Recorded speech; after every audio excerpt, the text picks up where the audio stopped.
in, on සහ at කියලා කියන්නේ ඉංග්‍රීසි භාෂාව සම්බන්ධ උනන්දු ඕනෙම කෙනෙක් අහලා තියෙන හැබැයි කවුරුත් හරියටම භාවිතය ගැන නොදන්න ලස්සන වැදගත්ම prepositions තුනක්. මේ prepositions ඉංග්‍රීසි භාෂාවේ විවිධ අදහස් සම්බන්ධයෙන් අදහස් ප්‍රකාශ කරද්දී අපිට ඕනේ වුණාට මේ prepositions වල වැදගත්ම භාවිතය තියෙන්නේ කාලය හා සම්බන්ධ දේවල් ගැන ඉංග්‍රීසි භාෂාවෙන් අදහස් ප්‍රකාශ කරනකොට. in කියන වචනයට කාලය හා සම්බන්ධයෙන් අදහස් ප්‍රකාශ කරද්දී ප්‍රධාන අවස්ථා 8කදී භාවිතයක් තියෙනවා. on කියන වචනයට කාලය හා සම්බන්ධව අදහස් ප්‍රකාශ කරද්දී ප්‍රධාන භාවිතයන් 2ක් තියෙනවා. at කියන වචනයට කාලය හා සම්බන්ධ ඉංග්‍රීසි අදහස් ප්‍රකාශ කරද්දී ප්‍රධාන භාවිතයන් 5ක් තියෙනවා. අද වීඩියෝ එක ඒ සියලුම භාවිතයන් ගැන හැමදේම වීඩියෝ එක ඉවර වෙනකම් බලන්න. ලංකාවම කතා කරන ලංකාවම කතා කරවන ස්පෝකන් ඉංග්ලිෂ් පන්තිය වෛද්‍ය කවිෂ්ක ගමගේ. in කියන වචනේ භාවිතයන් 8 ගැන අපි මුලින්ම බලමු. in කියන වචනේ අපිට පළවෙනියටම ඕන වෙන්නේ මේ උදෑසන, දවල්, හවස කියන දේවල් ගැන අපි ප්‍රකාශ කරද්දී. උදේ in the morning. මම උදේට තේ බොනවා. I drink tea in the morning. I drink tea in the morning. මම හැමදාම දවල්ට පොඩි නිින්දක් දානවා, පොඩි nap එකක් දානවා. I take a nap in the afternoon. දෙවනි භාවිතය afternoon එක. Right? In the afternoon කියලා තමයි මම ඔබ කියන්නේ. in කියන preposition එකත් එක්ක. In the morning පළවෙනි භාවිතය, in the afternoon දෙවනි භාවිතය. I take a nap in the afternoon. ඊළඟට හවස ගැන කියනකොටත් මම පාවිච්චි කරන්නේ ඔය in කියන preposition එකමයි. In the evening. In the evening. ඊළඟ භාවිතය තමයි තුන්වෙනි භාවිතය තමයි අපි මාස ගැන කියනකොට ජනවාරි වල, පෙබරවාරි වල, මාර්තු වල ඔය මාසත් එක්ක මම පාවිච්චි කරන්නේ ඔය prepositions තුනේ in කියන preposition එක. මම ඉපදුනේ පෙබරවාරි මාසයේ. I was born in February. December මාසෙට හරි සීතලයි. දෙසැම්බර් මාසෙ හරි සීතලයි. It is very cold in December. It is very cold in December. in වල හතරවෙනි භාවිතය තමයි අවුරුද්දක් ගැන කියනකොට 2020 දී 2025 දී අන්න ඒ වගේ තැන්වල මම පාවිච්චි කරන්නේ in කියන preposition එක. මම මගේ අලුත් ජොබ් එක කරන්න පටන් ගත්තේ 2020 දී. I started my new job in 2020. මම 2025 දී මගේ ඉලක්ක සම්පූර්ණ කරගන්නවා. I will achieve my goals in 2025. එතකොට හතරවෙනි භාවිතය කාලය සම්බන්ධව අවුරුද්දක් ගැන මම කියනකොට පාවිච්චි කරන්නේ in කියන preposition එක. in කියන preposition එකේ පස්වෙනි භාවිතය තමයි සතියකින්, දෙකකින් වගේ අදහස් ගැන මම කියනකොට සතියක් ගැන කියනකොට මම පාවිච්චි කරන්නේ in කියන preposition එක. සති අන්තය weekend එක ගැන කියනකොට ඔක වෙනස් වෙනවා. ඒක මම ඉස්සරහට කියන්නම්. ඉවර වෙනකම් බලන්න. සතියකින්, දෙකකින් වගේ අදහසක් මම ප්‍රකාශ කරන්නේ in කියන preposition එකත් එක්ක. උදාහරණයක් විදිහට මම කිව්වොත් අපිට තව සති 3කින් රැස්වීමක් තියෙනවා. මට ඒක කියන්න පුළුවන්. We have a meeting in 3 weeks time. We have a meeting in 3 weeks time. සති 3කින් කියන අර්ථය. ඊළඟ කොටසට යන්න කලින් මම හැමදාම කියනවා වගේ රටවල් 34ක ඉන්න ශ්‍රී ලාංකිකයෝ ලක්ෂයකට වඩා ඉංග්‍රීසි ඉගෙන ගත්ත ලංකාවේ ජනප්‍රියම පාඨමාලාව ගැන මේ ළමයි මෙන්න මේ විදිහට තමයි කියන්නේ. ප්‍රොපර්ලි යන ක්ලාස් එකක් හොය හොයා හිටියේ. සර්ව හම්බුණා කොහොම හරි. ඉගෙන ගන්න උගන්වන එකත් පැහැදිලි, ඉගෙන ගන්න ඒවත් හරි සරලයි. දැන් තමයි ආසයි හිතෙන්නේ මේ ඉගෙන ගන්න. ඇත්තටම ආවට පස්සේ තමයි දන්නේ අපිට දැන් සතියේට දවස් 3ක් විතර මේක සෙෂන් එක යනවා කියලා ඒක ඇත්තටම ගොඩක් වටිනවා. කොලන කාලේ මට ලකුණු 20 දෙනා ඉස්කෝලේ පේපර් වල එහෙම මම ගොඩක් පන්ති වලට ගියා. හැබැයි මෙහෙම මේ ස්පීකින් සෙෂන් තිබුණේ නැහැ. මට තැනකට යන්න ඕන නම් මේක තමයි මට තියෙන හොඳම විදිය. ඒක පොඩි තැනින් නම් හැමදේම උගන්වනවා. It's really helpful. I would say this class is honestly amazing. And I would thank you, sir, a lot. මොනවත්ම දන්නේ නැති කෙනෙකුට උනා අල්ලගන්න ලේසි. ඉතින් බය නැති කරගන්නත් පුළුවන් ඉස්සලාම ඊට පස්සේ මේ හොඳට ඉගෙන ගන්න පුළුවන් සරි ක්ලාස් එකට ජොයින් වෙලා. මම මෙහිදී ඉංග්‍රීසි පාවිච්චි කළාට කවුරුත් මගේ ඉංග්‍රීසි හදන්නේ නැහැ. මෙතනදී වැරදක් වුණොත් සර් අපිව නිවැරදි කරනවානේ. ඒක තමයි අවශ්‍යම දේ. තාම හොඳයි කියලා මම හිතනවා. මේ ප්ලැට්ෆෝම් එක මාරම වටිනවා. ඒ කියන්නේ අනිත් එක සර් එක්ක ඩිරෙක්ට් කතා කරන එක. ජොයින් වෙච්ච පළවෙනි දවසේම මට ඉංග්‍රීසි වලට තිබ්බ බය නැති වුණා. ඒත් එක්ක මට පොඩි විශ්වාසයක් මගේ ගැන තිලා මම ජොබ් ඉන්ටර්විව් එකට ෆේස් කරා.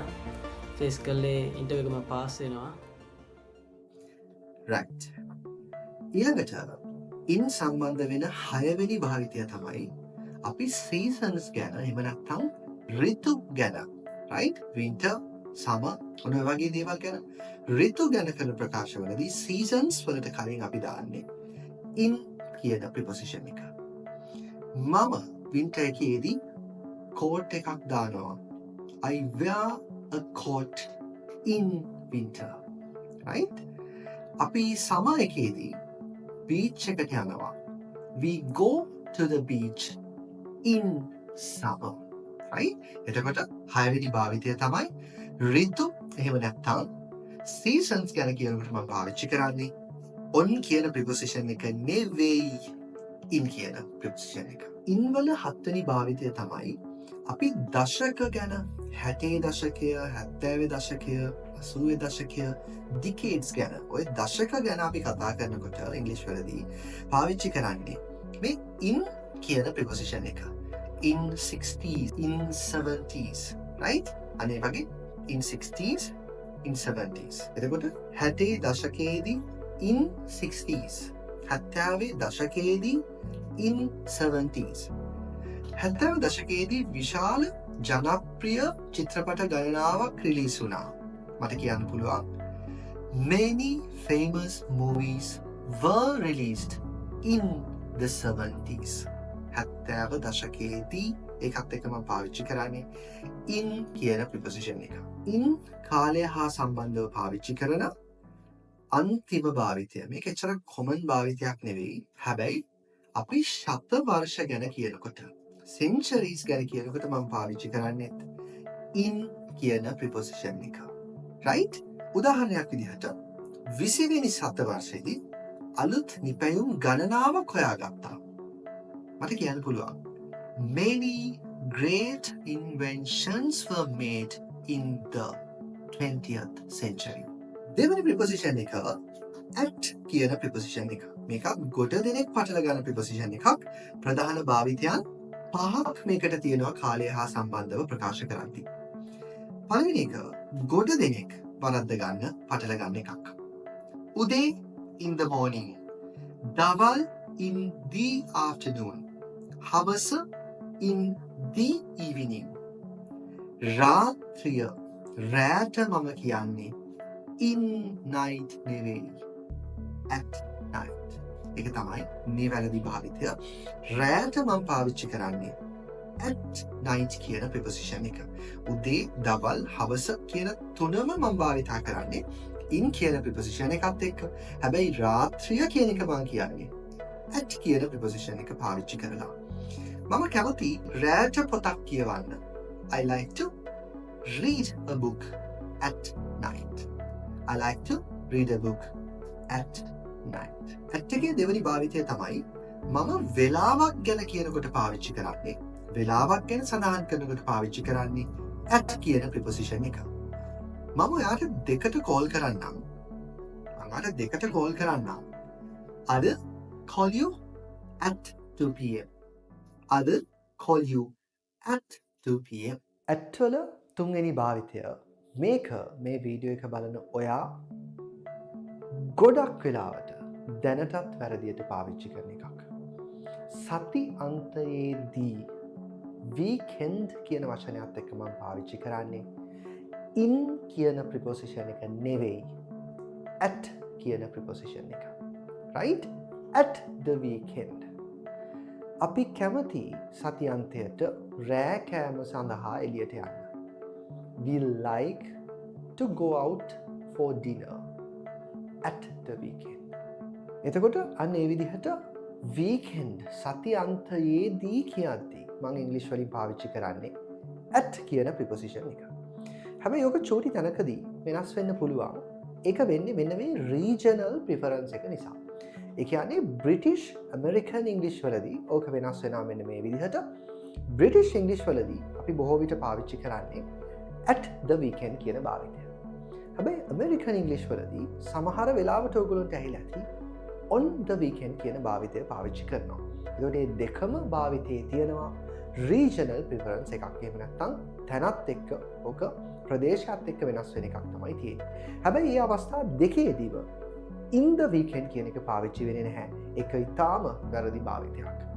At the weekend එහෙම නැත්නම් on the weekend. At කියන preposition එක කාලය සම්බන්ධයෙන් භාවිතා වෙන හතරවෙනි අවස්ථාව තමයි අපි උත්සව අවස්ථා එහෙම නැත්නම් festivals ගැන ප්‍රකාශ කරනකොට. Right? New Year, Christmas ඔන්න ඔය වගේ තැන්වල මම පාවිච්චි කරන්නේ in කියන එක නෙවෙයි. At කියන preposition එක. අපි නිතරම අලුත් අවුරුද්දේදී හොඳ celebration එකක් කරනවා. We always have a big celebration at the new year. We always have a big celebration at the new year. තව උදාහරණයක් ගත්තොත් නත්තල් කාලෙදී අපි carol ගායනා කරනවා. We sing carols at Christmas. We sing carols at Christmas. At කියන preposition එක කාලය සම්බන්ධයෙන් භාවිතා වෙන පස්වෙනි එහෙම නැත්නම් අවසාන ප්‍රධානම අවස්ථාව තමයි lunch time, dinner time වගේ ආහාර වේලක් ගන්න අවස්ථාවක් ගැන මම කරන ප්‍රකාශයකදී. Right? උදාහරණයක් විදිහට මම කිව්වොත් මම සාමාන්‍යයෙන් දවල් කෑම වෙලාවට lunch time එකේදී පොඩි break එකක් ගන්නවා, පොඩි විවේකයක් ගන්නවා. I usually take a break at lunch time. I usually take a break at lunchtime. තව උදාහරණයක් ගත්තොත් අපි රෑ කෑම වෙලාවේදී එකට තමයි කෑම කන්නේ. අපි එකට තමයි රෑ කෑම ගන්නේ. We eat together at dinner time. We eat together at dinner time. අද කතා කරන අන්තිම preposition එක on. මේ on කියන එකටත් විවිධාකාර භාවිතයන් තිබුණාට කාලය සම්බන්ධයෙන් අද වීඩියෝ එක කරන්නේ කාලය සම්බන්ධයෙන් in on සහ at කියන prepositions වල භාවිතයන් ගැන. Right? එතකොට කාලය සම්බන්ධයෙන් කතා කරද්දී on කියන preposition එකට ප්‍රධාන භාවිතයන් දෙකයි තියෙන්නේ. පළවෙනි එක තමයි මම සතියේ දිනයක් ගැන කියනවා නම් සතියේ දිනයක් සඳුදා අඟහරුවාදා බදාදා ඔය විදිහට සතියේ දිනයක් ගැන මම ප්‍රකාශ කරනකොට මම පාවිච්චි කරන්නේ ඒකත් එක්ක on කියන preposition එක. මට සෙනසුරාදා රැස්වීමක් තියෙනවා. I have a meeting on Saturday. I have a meeting on Saturday. On කියන preposition එකේ කාලය සම්බන්ධව දෙවැනි ප්‍රධානම භාවිතය තමයි අපි යම් කිසි විශේෂිත දිනයක් ගැන කියනවා නම් මම පාවිච්චි කරන්නේ on කියන preposition එක. 20 වෙනිදා, 15 වෙනිදා, 31 වෙනිදා, 1 වෙනිදා ඔන්නම දිනයක් ගැන කියනකොට මම පාවිච්චි කරන්නේ on කියන preposition එක. අපි ජූලි 20 වෙනිදා අපේ සංවත්සරය anniversary එක සමරනවා. අපි ජූලි 20 වෙනිදා අපි anniversary එක සමරනවා. ඔය වගේ අදහසක් මම කියන්නේ we celebrate our anniversary on the 20th of July. We celebrate our anniversary on the 20th of July. ඔන්න ඔය විදිහට තමයි on කියන preposition එක කාලය සම්බන්ධයෙන් භාවිතා වෙන්නේ.